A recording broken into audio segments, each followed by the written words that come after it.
Good morning students. मैं Priyanka icon prep school के YouTube channel में आपका स्वागत करती हूँ। ठीक है, आज मैं आप लोगों को क्लास 4 के चैप्टर 1 के कविता भारत प्यारा के बारे में बताऊंगी। भारत प्यारा नाम से ही जान रहे हैं कि अपने देश का इसमें वर्णन है, जो कि किनके द्वारा रचित है। तो यह कविता किनके द्वारा रचित है, किनके द्वारा लिखी हुई है? तो सत्यनारायण लाल। सत्यनारायण लाल उनके कवि है, इस कविता के कवि हैं जिन्होंने इसे रचा है। कविता बच्चों हम जानते हैं कि कविता है क्या। कविता क्या है? एक कवि जो है वो कल्पना करके रचित करता है ना। कविता ऐसा नहीं कि किसी चीज को देख लिए और उसकी कहानी हम लिख लिए। कहानी और कविता में बहुत का अंतर है बच्चों। कविता में कवि क्या करते हैं? तो इमेजिन करते हैं, कल्पना करते हैं। बिना कल्पना किए कविता का निर्माण होना आवश्यक नहीं है। ठीक है, तो यह कविता भी क्या है? भारत प्यारा कवि के द्वारा ही इमेजिन और कल्पना की हुई। जो किस चीज के बारे में कल्पना किए हैं? तो हमारे देश के बारे में। हमारे देश की कल्पना कहिए तो रचित हमारे देश का तो साक्षात रूप जो हमें देखने को मिलता है कि हमारा देश कितना सुंदर है। इसी चीजों को क्या किए हैं कवि ने? अपने शब्दों में एक सुंदर भाव रूप देकर हमारे सामने व्यक्त किया है, हमारे सामने प्रकट किया है, जिसे नाम क्या दिया है? भारत प्यारा। बच्चों में एक बात और बताना चाहूंगी। इस कविता में कवि ने वसुधैव कुटुंबकम, है ना, वसुधैव कुटुंबकम के बारे में चर्चा की है। वसुधैव कुटुंबकम जानते हैं आप लोग क्या है? बिल्कुल जानते होंगे। नहीं जानते हो तो मैं बता रही हूँ कि वसुधैव कुटुंबकम कहने का अर्थ है कि हमारा देश जो है इसी रिवाज पर, इसी प्रचलन पर आधारित है।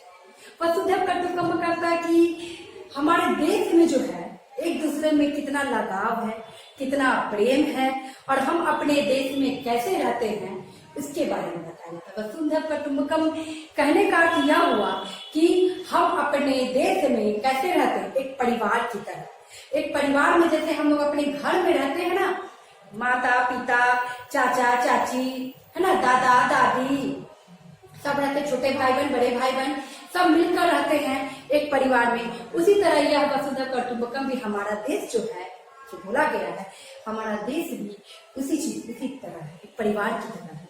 हम अपने देश में एक परिवार की तरह रहते हैं, जिसे बहुत अच्छे शब्दों में कवि ने स्पष्ट किया है, भाववत रूप देकर, है ना। यह कविता बहुत ही अच्छी तरह से गायन भी हम कर सकते हैं। भारत प्यारा कितने सारे गाने गाते हैं बच्चे। अच्छे 26 जनवरी 15 अगस्त के दिन क्या करते हैं? हमारे देश से संबंधित कई गाने गाते हैं। तो जरूरी नहीं है कि अगर यह कविता है भारत प्यारा तो सिर्फ हम इसे क्या करेंगे, भारत के नाम से इसी पे कविता और कहानी की तरह नहीं, इसी में कविता की तरह कहानी की तरह नहीं, ऐसा जरूरी नहीं है। हम क्या कर सकते हैं? इसे एक गायन के तरह में भी रूप में इसे व्यक्त कर सकते हैं, गायन के रूप में भी इसे व्यक्त कर सकते हैं। तो बच्चों, वसुधैव कुटुंबकम का अर्थ आप समझ गए कि कवि ने इसकी चर्चा क्यों की है? क्योंकि यह जो देश है हमारा भारत प्यारा, इसमें लोग कैसे रहते हैं? एक परिवार की तरह, है ना। एक जैसे परिवार में सब मिलजुल कर रहते हैं, वैसे ही परिवार में सब मिलजुल कर रहते हैं, जहां पर ना ऊंच नीच का भाव है ना, ना जाति धर्म का, ना अमीरी गरीबी का, है ना, सिर्फ प्रेम है हमारे देश में। इसके अलावा कवि ने इस कविता में प्राकृतिक सुंदरता का भी बहुत ही अच्छा वर्णन किया, बहुत ही नेचुरल वर्णन किया है। जो हमारे देश में प्राकृतिक संपत्ति कहिए या प्राकृतिक संपदा कहिए या सांस्कृतिक भी कहीं, सांस्कृतिक भी हमारे इस देश का बहुत ही प्रचलन है, बहुत अच्छा रिवाज है। हमारा देश सभी देशों में अनूठा है, अलग है। अनूठा कहने का अर्थ है अलग। अनूठा मतलब क्या है? अलग। मतलब हमारा देश क्या है? सभी देशों से अलग है, बहुमूल्य है। हमारे देश को सोने की चिड़िया भी कहा जाता है। क्यों? क्योंकि हमारे देश के रीति रिवाज, सभ्यता, संस्कृति अन्य देशों से क्या है? बिल्कुल ही अलग है। कैसे? हमारे देश में तरह तरह के क्या होते हैं? पर्व मनाए जाते हैं, अलग अलग तरह के पोशाकें, विभिन्न भिन्न तरह के पोशाकें। हर राज्य में लोग हर तरह के कपड़े वस्त्र का प्रयोग करते हैं, है ना। हर राज्य में लोग हर तरह के, हमारे देश में क्या है? भिन्न भिन्न सभ्यता संस्कृति है, फिर भी सब एक है। फिर भी क्या है? फिर भी सब इस देश में एक साथ ही रहते हैं। अलग अलग है, रंग रूप अलग अलग है, सभ्यता संस्कृति थोड़ी अलग है, हमारे देश में कुछ अलग, चलो हमारे इस राज्य में कुछ अलग पहनावे रहे हैं, लेकिन जब हम एक दूसरे से मिलते हैं एक देशवासी तो प्रेम का ही भाव प्रकट करते हैं, मतभेद नहीं है। कवि ने इसी चीज की चर्चा की है इस कविता में। क्या किए हैं? तो इस कविता में कवि ने इसी चीज की चर्चा की है कि भारत प्यारा जो है ना, वो क्यों कहा गया? क्योंकि हमारे देश में क्या है, अमीरी गरीबी, ऊंच नीच, है ना, जाति धर्म, इन सभी चीजों का मतभेद नहीं किया गया है। और तरह तरह के पर्व हमारे देश में मनाए जाते हैं, खुशहाली पर्व, जिसमें क्या करते हैं, सभी एक दूसरे से मिलते हैं, जहाँ पे दोस्ती दुश्मनी इस तरह का कोई भेदभाव नहीं रहता है। इसलिए यह कविता क्या है, बहुत ही महत्वपूर्ण है, क्योंकि इसमें हमारे देश की अलौकिक बातें, है ना, अलौकिक चर्चा की गई, अलौकिक बातों का वर्णन किया गया है। ठीक है, मैं तो इसके सारांश में बताएंगे कवि ने आखिर किया क्या क्या है, क्या चर्चा किए हैं कवि ने। सत्यनारायण आयन जी कविता को लिखे हैं, इस कविता में उन्होंने क्या क्या दिया है, जिसको सुनकर क्या भाव अर्थ प्रकट किया है, जिसे सुनकर क्या है, हमारे कानों को कहीं बुरी लग। चलिए अब हम पाठ पे आते हैं। पहला पंक्ति हमारे कविता का है कि देश हमारा भारत प्यारा। अपने देश की बात हो रही है, जो कि गर्व की बात है। कोई भी व्यक्ति, हम लोग भी मिलते हैं किसी से, अन्य देशों के लोग से, तो बोलते हैं आई एम इंडियन, क्या हूँ, मैं एक भारतवासी हूँ, और यह कहने में मुझे क्या है, पूरी तरह से गर्व है।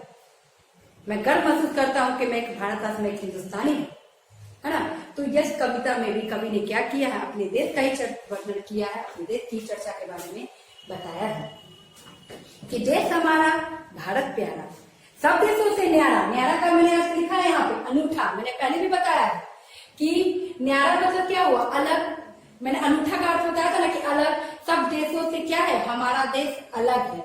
क्यों अलग है ये भी मैंने बताया है, क्योंकि हमारे देश में ऊंच नीच भेदभाव किसी तरह का नहीं, है ना। जाति धर्म, ये हिंदू है, ये मुस्लिम है, ये सिख है, ईसाई है, इन सभी चीजों का भेदभाव हमारे देश में नहीं है। हमारे देश में सभी एक दूसरे से मिलजुल कर एक परिवार की तरह रहते हैं, जिसे किस चीज का नाम दिया गया है, वसुधैव कुटुंबकम, है ना, कि एक परिवार में एक साथ सब मिलकर रहते हैं। तो इसलिए हमारे देश को क्या कहा गया है, न्यारा। न्यारा का अर्थ है अनूठा, अलग, है ना। अन्य देशों से हमारा देश क्या है, बिल्कुल ही अलग है। सब देशों से न्यारा है। न्यारा में बताया ना कि सब देशों का वर्णन किया जाए और हमारे देश का वर्णन किया जाए तो हमारा देश क्या होगा, सबसे अलग होगा। मैंने बताया कि यहाँ की सभ्यता संस्कृति, यहाँ के पहनावे ओढ़ावे, यहाँ के पर्व त्योहार, है ना, यहाँ की बोल चाल क्या है, सभी देशों से अलग है। हम लोग यहाँ सभी एक दूसरे से मिलजुल कर भाई बहन की तरह रहते हैं। तो देश हमारा भारत प्यारा, गर्व से हम ये कविता को गाएंगे। आप लोग भी घर पे अगर पढ़ोगे कविता को तो ये फीलिंग अंदर में आनी चाहिए कि हाँ क्या है, हम भारतवासी हैं, हम हिंदुस्तान में रहते हैं। तो इस कविता को पढ़ने में भी हमारे अंदर क्या होना चाहिए, एक अभिमान होना चाहिए अपने देश के लिए। तो मैं चाहूंगी कि अगर आप लोग भी इस कविता को घर पे पढ़ते हो तो एकदम गर्व के साथ पढ़े। तो देश हमारा भारत प्यारा, सब देशों से न्यारा है। ध्यान से सुनिएगा बच्चों, बहुत ही प्यारी पंक्ति लिखे हैं। देश हमारा भारत प्यारा, सब देशों से न्यारा है, इसको ऋषि मुनियों ने मिलकर अपने हाथ संवारा है। सही बात है, हमारे देश क्या है, पर्व पूजा, है ना, पूजा पाठ शुरू से, आज की बात नहीं है। ये वेद पुराणों में भी कहा गया है कि हमारे देश में क्या है, ऋषि मुनियों ने, तो आज भी कुछ आपदा हमारे देश पे आती है तो ऋषि मुनि तब क्या करते, पूजा पाठ हवन कर रहे हैं जगह जगह हमारे देश की अच्छी मंगल कामना के लिए। तो शुरू से ही हमारे देश को किसने संवारा है, हमारे देश को किसने संवारा है, तो हमारे देश को ऋषि मुनियों ने गड़ी गड़ी घोट तपस्या शुरू से ही हमारे इसी जन्म, हमारे इसी मातृभूमि पर कृष्ण भी जन्मे, है ना, राम भी जन्मे, हमारे इसी मातृभूमि पर। तो इसलिए हमारे देश को ऋषि मुनियों का नाम कहा गया, दिया गया है। और इसलिए हमारे देश में देखते हो देवी देवताओं की पूजा अधिक होती है। अन्य देशों में इन सब चीजों का प्रचलन नहीं है, रिवाज नहीं है, लेकिन हमारे देश में इन सभी चीजों का है। इसलिए हमारे देश को क्या कहते हैं, हमारे देश को सभी पसंद करते हैं। अन्य देश में हमारे देश के लोगों को पसंद क्या, हमारे देश के रीति रिवाज को, सभ्यता संस्कृति को, है ना, सभी पसंद करते हैं। तो देश हमारा भारत प्यारा, सब देशों से न्यारा है। क्या है, हमारा देश भारत जो है वो क्या है, बहुत ही क्या है, प्यारा है, बहुत प्यारा, अपने प्राणों से भी प्यारा है, अगर देश की बात आ जाएगी मातृभूमि के, तो हर व्यक्ति अपने घर से निकलेगा उसकी रक्षा करने के लिए। उस समय क्या भूल जाएगा कि मैं छोटा हूं कि बड़ा हूं, उम्र की भी सीमा नहीं उस समय देखी जाएगी। अपने देश की रक्षा के लिए, उसकी रक्षा के लिए अपने प्राणों की बलिदान देने के लिए भी, अपने प्राणों की आहुति देने के लिए भी सब तत्पर तैयार रहेंगे। तो देश हमारा भारत प्यारा, सब देशों में न्यारा है, इसको ऋषि मुनियों ने अपने हाथ संवारा है। मतलब हमारा देश जो है सभी देशों, इस पंक्ति का जो भाव स्पष्ट हो रहा, मैं आपको बता रही हूँ, पंक्तिबद्ध करके बता रही हूँ, ताकि आप लोग भी क्या हो जाए, ये स्पष्ट हो जाए आप लोगों के सामने कि आखिर कविता की पंक्ति क्या कह रही है। ये कविता है तो भाव तो स्पष्ट करना होगा, बिना भाव हमारे अंदर आए हुए हम कविता को नहीं समझ सकते हैं। तो ये भाव प्रकट होना होगा, ये भाव हमारे अंदर लाना भी होगा। तो देश हमारा भारत प्यारा, सब देशों से न्यारा है, इसको ऋषि मुनियों ने मिलकर अपने हाथ संवारा है ना।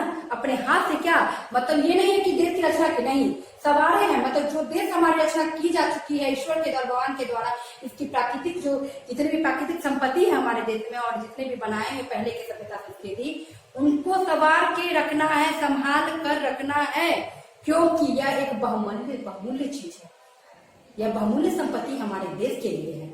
ठीक है, अब दूसरी पंक्ति पे आते हैं। इसकी सेवा में बहती, सुनिएगा ध्यान से, इसके सेवा के लिए बहती है। ठीक है, मैंने ऋषि का भी यहाँ अर्थ लिख दिया है, तपस्वी और मुनि, मतलब जो तपस्या करते थे। मैंने बताया भी इस कविता के अर्थ में आपको बीच में कि ऋषि मुनि क्या करते थे, तपस्या करते थे पहले। अब दूसरी पंक्ति क्या कह रहा है कि इसकी सेवा में, है ना, इसकी सेवा में बहती गंगा यमुना की धारा। गंगा यमुना, गंगा नदी देखते हो हर पूजा पाठ में, बिना गंगा नदी की जल से हमारा पूजा पाठ क्या होता, पवित्र नहीं होता, शुद्ध नहीं होता, उस जल का आना जरूरी है ना। तो हमारे नदियों ने भी क्या किया है, हमारे देश को पवित्र रखा है, हमारे देश की रक्षा की है ना। तो इसकी सेवा कर रही है। ये इस तरह हम कह सकते हैं कि सेवा करने का यह नहीं कि उसका पैर हाथ से देश का करे, नहीं, वो क्या है, ये प्राकृतिक संपत्ति ही है ना, जो हमारे देश के मान सम्मान को बढ़ाए हुए है ना। तो क्या कह रहा है ये कविता की पंक्ति, इसकी सेवा में बहती गंगा यमुना की धारा है। गंगा यमुना जो नदी हमारी पवित्र, गंगा यमुना सरस्वती, ये तीन नदियों का संगम भी होता है। आप लोग जाओगे देखने के लिए यूपी की तरफ, वहां संगम है ना। तो इन तीनों नदियों का संगम भी हुआ, लेकिन यहाँ पे सिर्फ 2 नदियों का ही चर्चा किया गया, तो मैं उनके बारे में आपको बता रही हूँ कि 2 नदियां जो है इनके बारे में बताया जा रहा है कि इस नदी जो ये बहती है ना, तो ये हमारे देश की क्या कर रही है, सेवा कर रही है, धो रही है, मतलब इसको इसकी निरंतर बहकर क्या कर रही है, हमारे देश की सेवा कर रही है। इसके चरणों को पखारता जल निधि हिंद महामारा। देखिए यहाँ जल निधि मतलब होता है समुद्र। ठीक है, आपके बुक में भी किताब, ये जो नदियां हैं क्या कर रही है, हमारे देश की सेवा कर रही है। कौन नदियां हैं, तो गंगा और जमुना, ये नदियां निरंतर बहती हैं और हमारे देश की क्या कर रही है, सेवा कर रही है।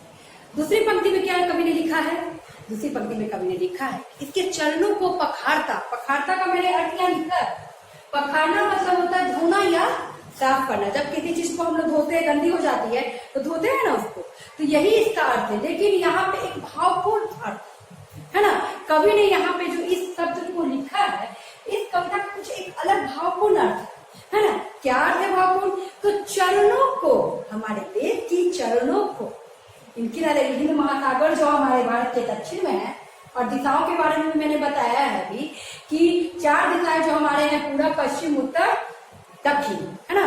ये 4 दिशाएं जो है हमारे, ये क्या है, चारों दिशाएं अलग अलग है। और मैंने ये भी बताया आपको कि इन दिशाओं का अलग ही महत्व है हमारे देश में, है ना। क्या है, इन देशों का पूरब का अलग महत्व है, पूरब से क्योंकि सूरज निकलता है, हमारे शुभ काम पूर्व दिशा में करते हैं ना, पूर्व पश्चिम, और उत्तर दिशा और दक्षिण दिशा का भी एक अलग ही अपना स्थान है। ठीक है, तो उन दिशाओं की चर्चा हम बाद में करेंगे। पहले हम यहाँ पे आते हैं कि अब कवि ने क्या कहा है, तो कवि ने कहा है कि जल निधि हिंद, मतलब हिंद महासागर जो कि कहाँ है, भारत के दक्षिण की दिशा की ओर, उत्तर दक्षिण जो मैंने दिशा के बारे में आप लोगों को बताया वही। और क्या कर रहा है, तो हमारे भारत के चरणों को क्या कर रहा है, धो रहा है। एक पवित्र शब्द है धोना, पखारना। अगर चाहते तो कवि यहाँ धोना भी लिख सकते, लेकिन उसका एक भावपूर्ण अर्थ स्पष्ट नहीं होता बच्चों, इसलिए कवि ने यहाँ पे पखारना लिखा है। मतलब क्या कि हमारे धरती माता के पैरों को, चरणों को क्या कर रहा है, ये जल नदी जो समुद्र है हिंद महासागर में, वो क्या कर रहा है, हमारे देश की धरती के चरणों को धो रहा है। अब तीसरी पंक्ति में हम आते हैं, क्या कह रही है तीसरी पंक्ति में, कवि ने क्या भावपूर्ण अर्थ स्पष्ट किया है। तो मनुजों को ही नहीं, ठीक है, मनुजों को ही नहीं सदा यह देशों को भी, देवों को भी प्यारा है। हमारा देश जो है देवों को मतलब क्या, ईश्वरों को, भगवान को, जिसकी हम लोग आराधना करते हैं, जिनकी हम लोग पूजा करते हैं, जिनके लिए हम लोग क्या करते हैं, बिना उनकी पूजा किए हमारा कोई भी कार्य जो होता है वो सफल नहीं होता। जब तक हम ईश्वर के सामने अपनी मंगल कामना की प्रार्थना नहीं करते, तब तक वह कार्य हमारा क्या होता है, तब तक वह कार्य हमारा सार्थक नहीं होता है। तो मनुजो कहने का अर्थ होता है, यहाँ पे मैंने नहीं लिखा लेकिन मैं बता देती हूँ आप लोग को, मनुजो कहने का अर्थ है मनुष्य, मानवों, हम लोगों के बारे में कहा गया है कि हम लोगों को तो ये देश प्यारा है ही, क्योंकि हमारा देश में क्या प्राकृतिक संपत्तियों से भरा, प्राकृतिक संपदा जो है, पर्वत, नदी, पहाड़, तो मनुजों को ही नहीं सदा यह देवों को भी प्यारा है। तो मनुजों में तो मैंने ये बताया आप लोगों को अर्थ इसका कि मनुष्य का अर्थ होता है कि मनुष्य, ठीक है। तो यह जो हमारा देश है भारत, ये सिर्फ मनुष्य को नहीं, क्या है, देवों को भी प्यारा, मतलब कि जो देवी देवता हमारे देश में है, जिनकी पूजा हम लोग करते हैं, अर्चना करते हैं, ये शुरू से ही चलता है ना। यह हमारे देश का रिवाज क्या है, शुरू से ही है, इसलिए यह देश क्या है, देवी देवताओं का प्रधान देश। यहाँ क्या है, देखते हैं अक्सर हम लोग बोलते भी हैं कि हमारे देश में देवी की पूजा ज्यादा होती है, पूजा अर्चना किए बिना हमारा कोई भी कार्य क्या होता है, सफल नहीं होता। अगर कोई भी कार्य हम सफल करने चलते, शुभ कार्य करने चलते हैं, तो बिना ईश्वर की मंगल कामना किए हुए उस कार्य की शुरुआत नहीं करते हैं। तो इसलिए यहाँ कहा गया है, कवि ने कहा है कि यह जो देश है हमारा भारत, ये क्या है, सिर्फ मनुष्य को ही नहीं, हमारे इस देवी देवताओं को, भगवान को, ईश्वर को भी हमारा देश क्या है, बहुत ही प्यारा है, क्योंकि हमारे देश में अलौकिक चीजें देखने को मिलती है ना। अब अलौकिक चीजें क्या है, चलो हम देखते हैं, उसके बारे में बात करते हैं, जिसके बारे में कवि ने चर्चा किया है कि दिन में करता सूरज, ठीक है, ध्यान से सुनिएगा, दिन में करता सूर्य, रात में शशि करता उजियारा, है ना। मतलब क्या, दिन में सूरज क्या करता है, चारों ओर रोशनी फैलाते हैं, चारों ओर प्रकाशमान करता है, और रात में चंद्रमा अपनी शीतल रोशनी से क्या करता है, ठंडक प्रदान करता है ना। तो कवि ने बहुत सुंदर भावपूर्ण अर्थ इसका स्पष्ट किया है, क्या कि सूरज के निकलते ही हमारे देश में जब उसकी पहली किरण पड़ती है, तो वह दृश्य क्या होता है, बहुत ही मनमोहक, बहुत ही प्रिय होता है, बहुत ही मन भावन होता है, मन को भा लेने वाला, मन को अच्छा लगने वाला, मन को मोहने वाला, मन को आकर्षित करने वाला। तो कवि ने कहा है कि सूरज जब दिन में निकलता है तो चारों ओर रोशनी फैला देता है, चारों ओर प्रकाशमान हो जाता है हमारा देश। और जब रात में हम इसी धरती पे जो बैठते हैं, सूरज के नीचे, वो आकाश के नीचे, अंबर के नीचे जब हम बैठते हैं रात में, तो वो जो चंद्रमा जो हमें दिखती है, वो चंद्रमा जो रोशनी देती है, वो रोशनी नहीं, रोशनी के अलावा क्या करती है, हमें ठंडक भी प्रदान करती है। तो कवि ने इसलिए बहुत ही भावपूर्ण अर्थ स्पष्ट करते हुए कहा कि दिन में करता सूरज उजियारा, रात में करता क्या है, दिन में करता सूरज और रात में करता चंद्रमा क्या करता, उजियारा। मतलब क्या, रोशनी, ठंडक भरी रोशनी हमें क्या करता है, तो चंद्रमा। तो बच्चों मैं क्या कर रही थी कि दिन में सूरज क्या करता है, चारों ओर प्रकाश बिखेरता है, चारों ओर हमारी धरती में प्रकाश फैलाता है। तो रात में क्या होते हैं, रात में चंद्रमा अपनी शीतल रोशनी क्या करता है, हमें प्रदान करता है, हमें देता है। वो रोशनी ऐसी नहीं है कि वो सूरज की तरह रोशनी दे रहा है, नहीं, वो शीतल भरी, ठंडक भरी क्या करता है, हमें रोशनी देता है, जिससे हमें क्या होती है, हमें राहत मिलती है। तो दिन में करता सूर्य, रात में शशि करता उजियारा, है ना। तो रात में शशि क्या करता है, ठंडक भरी रोशनी देता, और दिन में सूरज क्या करता है, चारों ओर पृथ्वी पर रोशनी बिखेरता है ना, चारों ओर प्रकाशमान वातावरण करता है, ठीक है। अब हमारी अगली पंक्ति में कवि ने बहुत सुंदर ही भावपूर्ण अर्थ स्पष्ट किया है, जिसमें उन्होंने लिखा है कि दिया ज्ञान सारी दुनिया को, ठीक है, ध्यान से सुनिएगा, कि दिया ज्ञान सारी दुनिया को, सबको दिया सहारा है। हमारा देश बस इतना ही नहीं है, ऐसे ही हमारे देश को अलौकिक नहीं कहा गया है, ऐसे ही हमारा देश सब देशों से अनूठा नहीं है, अलग नहीं है। क्यों? क्योंकि हमारे देश में क्या है, दूसरों को ज्ञान भी देता है, ज्ञान भी प्रदान करता है। अगर कोई गलत राह पे जाते हैं तो उसे रोकता भी है हमारा देश। तो हमारा देश क्या करता है, ज्ञान भी देता है। हमारे देश में लोग एक दूसरे के साथ क्या करते हैं, मिलते हैं, जुलते हैं, बात करते हैं, उन्हें सही गलत का सुझाव देते हैं, ज्ञान देते हैं। अगर कोई परेशानी में रहता है तो उनकी परेशानी को, उनकी समस्याओं को भी हल करते हैं। तो हमारे देश में ऐसे लोग हैं कि इनमें इतने प्रेम बंधे हुए हैं, इतने प्रेम के डोर में ऐसे बंधे हुए हैं कि क्या है, एक दूसरे को वो सही और गलत का भी ज्ञान देते हैं। तो इस पंक्ति में कवि ने क्या कहा है, तो इस पंक्ति में कवि ने कहा है कि दिया ज्ञान सारी दुनिया को, सबको दिया सहारा है। सहारा कहने का अर्थ क्या है कि अगर कोई मुसीबत में है, कोई परेशानी में, कोई असहाय है, गरीब है, निर्धन है ना, जो जिसकी कोई मदद नहीं कर सकता, तो उसमें क्या है, हमारा देश भी आगे, हमारे देश के लोग आगे बढ़कर उनकी मदद करते हैं, एक दूसरे का सहारा बन जाते हैं, उनको क्या करते हैं, उनकी समस्याओं को, उनकी परेशानियों को भी क्या करते हैं, उनका एक निवारण निकालते हैं। तो कवि ने यह भी लिखा है कि क्या करते हैं कि ज्ञान देते हैं। हमारे देश में लोगों को ज्ञान तो मिलता ही है, इसके अलावा एक दूसरे को वो सहारा भी देते हैं। सहारा मतलब ये नहीं कि डंडा दे दिया सारा, नहीं, एक दूसरे को क्या करते हैं, अगर कोई आर्थिक स्थिति से या कोई परेशानियों से जूझ रहा है या परेशानियों में है ना, तो क्या करता है, उसकी परेशानियों का हल करता है, उसकी समस्याओं का हल करता है, उसे सहारा देता है। और उसके अलावा क्या करता है, तो सबको प्यार, हमारा देश क्या करता है, सबको प्यार के सूत्र में बांध के रखता है एक दूसरे से, चाहे वो हिंदू हो, मुस्लिम हो, सिख हो, ईसाई हो, ऊंच हो, नीच हो, है ना, जाति पाति भेद भाव, है ना, अमीरी गरीबी, सारे बंधन को तोड़कर इन सभी बंधनों को नहीं मानता, सिर्फ एक प्रेम को मानता।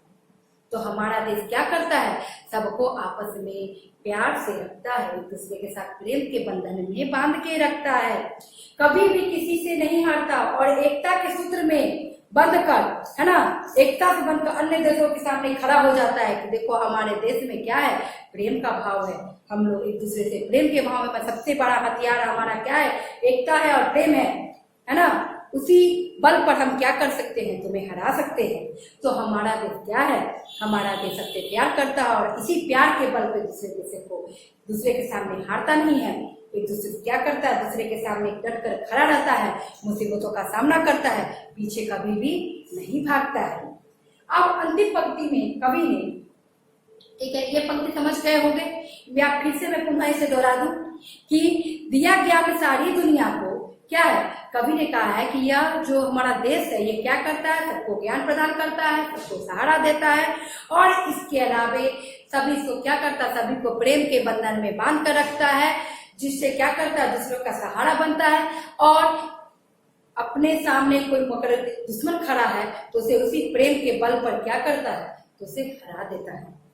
अब सुनिएगा बच्चों, हमारी अंतिम पंक्ति में कवि ने जो भावपूर्ण अर्थ स्पष्ट किया है, क्या लिखा उन्होंने कि हारे हुए शत्रु को, है ना, ध्यान सुनिएगा, कि हारे हुए शत्रु को इसने बंधु कहकर पुकारा है ना, क्या कहा है, तो जो हार गए हैं, जो आशा, जो हमारे देश के सामने अपने क्या किए हैं, अपने घुटना टेक दिए हैं, हार गए हैं, उसे भी वो क्या करता, अपमानित नहीं करता, उसे भी सम्मान देकर ही पुकारता है, सम्मान के साथ ही उसे बुलाता है।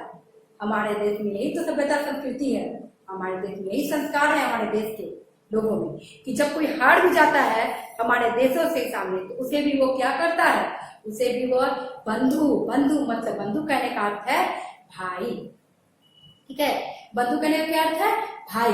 तो शत्रु मतलब क्या होता है, दुश्मन, शत्रु कहने का क्या अर्थ है, दुश्मन। तो जो शत्रु जो हमसे हार जाते हैं हमारे देश से, है ना, जो हमारे देश से हार गए हैं, उसे भी वो क्या करता है, भाई कहकर, बंधु कहकर पुकारता है। और यह हमारा देश जो है ये क्या है, हमारे प्राणों से भी प्यारा है, हमारा प्राण भी क्या है, उसके सामने क्या है, कमजोर है। अगर हमारे देश की बात आएगी तो हम अपने प्राणों के बारे में नहीं सोचेंगे, उस समय सिर्फ और सिर्फ एक ही हमारा कर्तव्य, एक ही लक्ष्य होगा, वह लक्ष्य होगा कि हमें अपने देश की रक्षा करनी है। तो क्या है अंतिम पंक्ति में कि यह प्राणों से प्यारा, है ना, यह प्राणों से प्यारा हमको, यह आंखों का तारा है। जैसे माता पिता के लिए उसकी संतान आंखों का तारा होते हैं, प्रिय होते हैं, वैसे ही यह हमारा देश जो है हमारे लिए क्या है, हमारे लिए हमारे आंख का तारा है, हमारे आंखों से भी प्रिय, हमारे प्राणों से भी प्रिय। और यही हमारा आंख का तारा है, यही हमारा गर्व है, यही हमारा अभिमान है, यही हमारा अलौकिक देश है। और इस देश के नागरिक कहने में हमें क्या है, अभिमान महसूस होता है, गर्व महसूस होता है। इस भावपूर्ण अर्थ के साथ कवि ने अपनी अंतिम पंक्ति को खत्म किया, समाप्ति दिया है। और मैं भी अपने वाणी को विराम दूंगी। अगर किसी तरह की अन्य परेशानियां कविता में समझने में कुछ दिक्कतें आएंगी तो आप कमेंट बॉक्स में आराम से लिख सकते हैं। अगले क्लास में मैं इसके प्रश्न उत्तर को आपको अच्छी तरह से समझा दूंगी। आज के लिए इतना ही। Thank you.